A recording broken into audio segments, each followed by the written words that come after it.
அனைவருக்கும் வணக்கம். இந்த காணொளி எதற்குன்னா, தெய்வேந்திர குல வேளாளர் பட்டியல் வெளியேற்றம் சம்பந்தமாக இந்த காணொளி. தெய்வேந்திர குல வேளாளர் பட்டியல் வெளியேற்றம்ன்றது அது ஒரு குறிப்பிட்ட சமுதாயத்தின் வளர்ச்சிக்காகவோ குறிப்பிட்ட சமுதாயத்தின் நன்மைக்காகவோ இல்லை. இது ஒட்டுமொத்த தமிழ் சமூகத்தின் நன்மைக்கானது தான் தெய்வேந்திரர்களின் பட்டியல் வெளியேற்றம். இதை தமிழர்கள், தமிழ் சமூக உறவுகள் புரிந்து கொள்ள வேண்டும். அதேபோல் தெய்வேந்திர குல சமுதாயத்தைச் சேர்ந்த நண்பர்களும் இதை புரிஞ்சுக்கிறணும். அது எப்படி ஒட்டுமொத்த தமிழ் சமூகத்துக்கும் ஒரு குறிப்பிட்ட சமுதாயத்துடைய விடுதலை நன்மை கொடுக்கும் அப்படின்ட்டு பல பேர் கேட்கலாம். அது எப்படி என்றால், இங்கே தமிழர்கள்ட்ட சாதிய முரண்பாடுகள் இருக்குது, சாதி ஏற்றத்தாழ்வு இருக்குது. அதனால்தான் தமிழகம் வளர்ச்சி பெறவில்லை. தமிழகத்துடைய உரிமைகள் பிற மாநிலத்தவர்களால் மறுக்கப்படுகிறது. தமிழகம் வளர்ச்சி வராமல் இருக்கிறது காரணம் சாதிய பிரச்சனை தான் காரணம் அப்படின்ட்டு இந்த ஆளும் கட்சிகள், ஆண்ட கட்சிகள் திராவிடம்ன்ற பேர்லையும், தலித்தியம்ன்ற பேர்லையும், கம்யூனிசம்ன்ற பேர்லையும் தமிழர்களிடம் சொல்லிக்கிட்டே இருக்காங்க. தமிழர்கள் சாதியால் பிளவுட்டு கிடக்காங்க. அதனால தான் இங்கே ஒன்றும் முடியல. இன்னும் இங்கே பல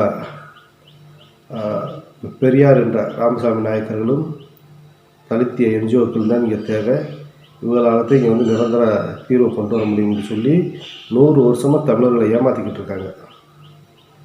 ஆனால் இங்கே தெய்வேந்திர குல மக்களுக்கு எதிராக நடக்கிற அந்த அடக்குமுறை என்பது இவர்கள் சொல்கிற மாதிரி, இந்த தலித்தியவாதிகளும் திராவிடவாதிகள் சொல்கிற மாதிரி இது சாதிய ஏற்றத்தாழ்வு காரணம் இல்லை. இது அரசியலுக்காக நடத்தப்படுற அடக்குமுறை தான். அதுக்கு காரணம் தமிழர்களுடைய வரலாறு தான். அதை பற்றி சொல்லணும்னா ரொம்ப உள்ளே போய் சொல்லலாம். இதை அந்தளவுக்கு போகணுன்ற அவசியம் இல்லை.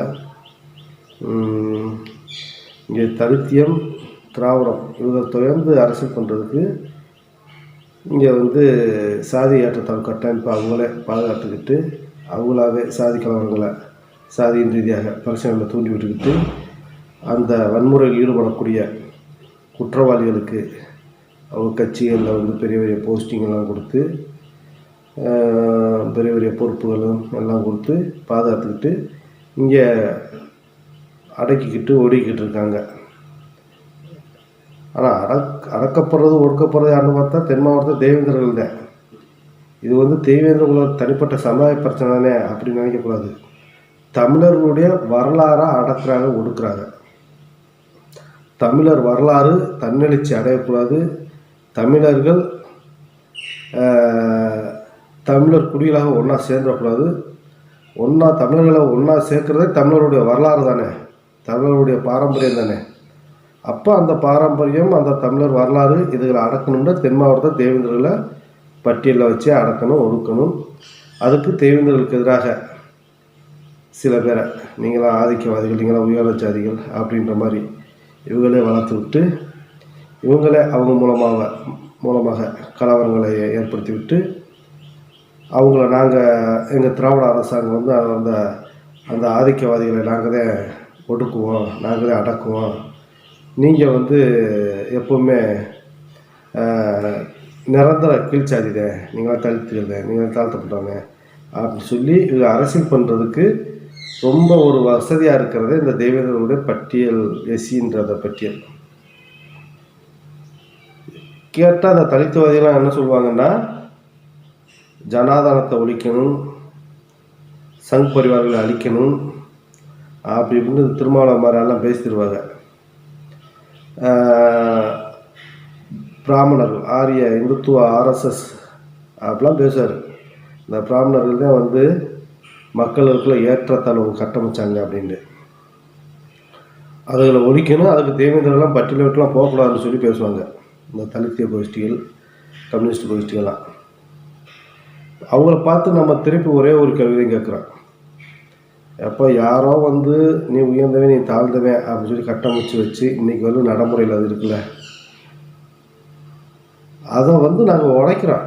நீ யார் எங்களை தாழ்த்தப்பட்டவன்னு சொல்ல, நீ யார் எங்களை எஸ்சின்னு சொல்ல, நீ யார் எங்களுக்கு கீழ்ச்சாதின்னு சொல்ல அப்படின்னு சொல்லி நாம் என்ன செய்கிற தமிழர்கள் தங்களுடைய வரலாற்று அடையாளங்களோடு வரலாற்று பெருமைகளோடு தன்னெழுச்சி அடைஞ்சு அதை உடைக்கிறான். யாரோ பிராமணர்கள் சொன்னதை நான் எதுக்கு ஏற்றுக்கிறேன்னு அப்படின்னு சொல்லி உடைக்கிறதே இந்த எஸ்சி பட்டியல் வெளியேற்றான். இதுக்காக போராடக்கூடிய தேவேந்திர குல மக்களாக இருக்கட்டும், பட்டியலிட்ட ஆதரவு நிலைப்பாட்டில் இருக்கக்கூடிய தலைவர்களாக இருக்கட்டும், இவர்கள் வந்து உண்மையிலே சனாதன எதிர்ப்பு போராளிகளா, இல்லை அவங்க வச்சதுலேருந்து நீங்கள் இருக்கணும், இதிலேயே இருந்து நம்ம போராடிக்கிட்டே இருக்கணும், அவங்க வச்சது அப்படி தான் இருக்கும், அதை பாதுகாக்கிறது எங்களுடைய வேலைன்னு சொல்லிட்டு செய்கிற தலித்தியவாதிகள், தலித் அரசியல் பேசுகிறவங்க, நீங்கள் உண்மையிலேயே சனாதன எதிர்ப்பாளர்களா?